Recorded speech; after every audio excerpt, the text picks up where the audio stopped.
শহীদ জিয়ার দেশনেত্রী বেগম খালেদা জিয়ার বাজারে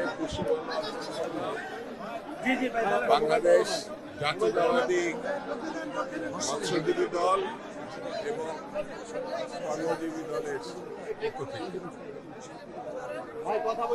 শহীদ জিয়ার পদ অনুসরণ করে যিনি বাংলাদেশের এবং সারা বিশ্বের গণতন্ত্রের মানুষ কন্যা হিসাবে, আপসের নেত্রী হিসাবে, দেশনেত্রী হিসাবে মানুষের মনকে জয় করেছেন, সেই নেত্রী আমাদের ছেড়ে অল্প কয়েকদিন আগে পরপারে তিনি চলে গেছেন। আমি তার রুহের মাগফিরাত কামনা করছি, আল্লাহ যেন তাকে বেঁচে তার পথ অনুসরণ করা, গণতন্ত্রকে অনুসরণ করা, তার পথ অনুসরণ করা, স্বাধীনতাকে এবং সার্বভৌমত্বকে অনুসরণ করা, তাকে রক্ষা করা আমাদের যেমন দায়িত্ব, দেশকে রক্ষা করারও আমাদের দায়িত্ব।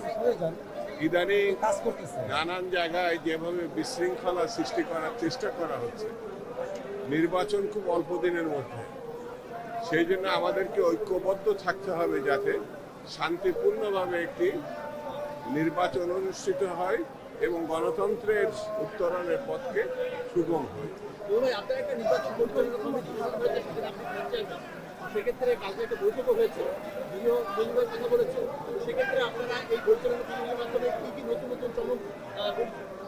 আমরা গতকাল সবেমাত্র বসেছি, আমাদের পরিকল্পনা প্রণয়ন এবং আগামী দিনে একটি সফল নির্বাচনে জাতীয়তাবাদী দলকে বিপুল জনগোষ্ঠীর মধ্যে নিয়ে যাওয়া এবং তাদের ভোট প্রাপ্তির মধ্য দিয়ে একটা সরকার গঠনের যে পরিকল্পনা সেটি, এবং পাশাপাশি আগামী দিনে নির্বাচনকে সফল করা শুধু না, রাষ্ট্র পরিচালনার জন্য যে ইস্তেহার এবং পদক্ষেপ সেগুলো খুব অল্প সময়ের মধ্যে আপনাদের সামনে আমরা হাজির। একটা বিষয় জানতে চাচ্ছি, বিএনপি চেয়ারপারসন বেগম খালেদা জিয়া দীর্ঘদিন গণতন্ত্রের জন্য আন্দোলন করেছে, বর্তমানে নির্বাচন খুব শীঘ্রই নির্বাচন হচ্ছে, সেই গণতন্ত্র উত্তরণে আপনি বাধা দেখছেন কিনা?